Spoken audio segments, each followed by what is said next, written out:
One day, Edward was in the shed where he lived with the other engines. They were all bigger than Edward and boasted about it. "The driver won't choose you again," said Gordon. "He wants strong engines like us." But the driver and fireman felt sorry for Edward. "Would you like to come out today?" "Oh, yes, please," said Edward.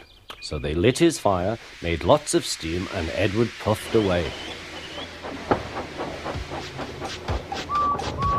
The other engines were very cross at being left behind.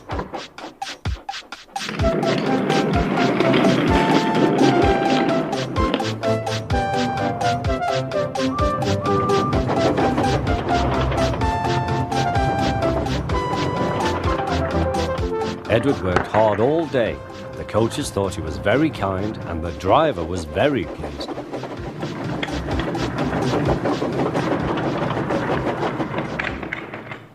"I'm going out again tomorrow," Edward told the other engines that night. "What do you think of that?"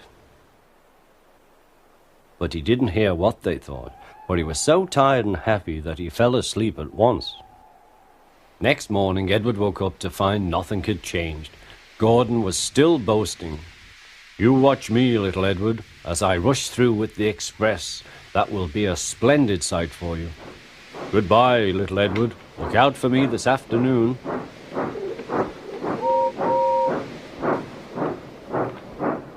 Edward went off to do some shunting. Edward liked shunting. It was fun playing with trucks. He would come up quietly and give them a push. Then he would stop and the silly trucks would go bump into each other. "Oh!" they cried. "Whatever is happening?"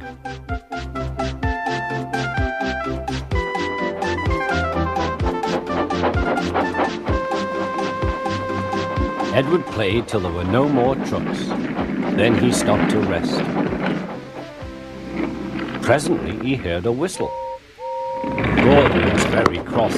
Instead of nice shining coaches, he was pulling a lot of very dirty trucks. "A goods train, a goods train, a goods train," he grumbled. "The shame of it, the shame of it, oh, the shame of it."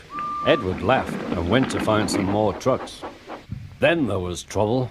"Gordon can't get up the hill," the porter called to Edward's driver. "Will you take Edward and push him, please?" They found Gordon halfway up and very cross. His driver and fireman were talking to him severely. "You're not trying." "I can't do it," said Gordon. "The noisy trucks hold an engine back so." Edward's driver came up. "We've come to push." "No use at all," said Gordon. "You wait and see," replied Edward's driver. They brought the train back to the bottom of the hill.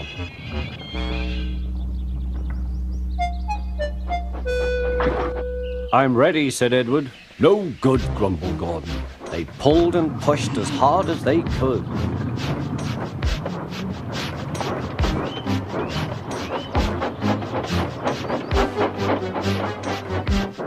"I can't do it, I can't do it, I can't do it," puffed Gordon.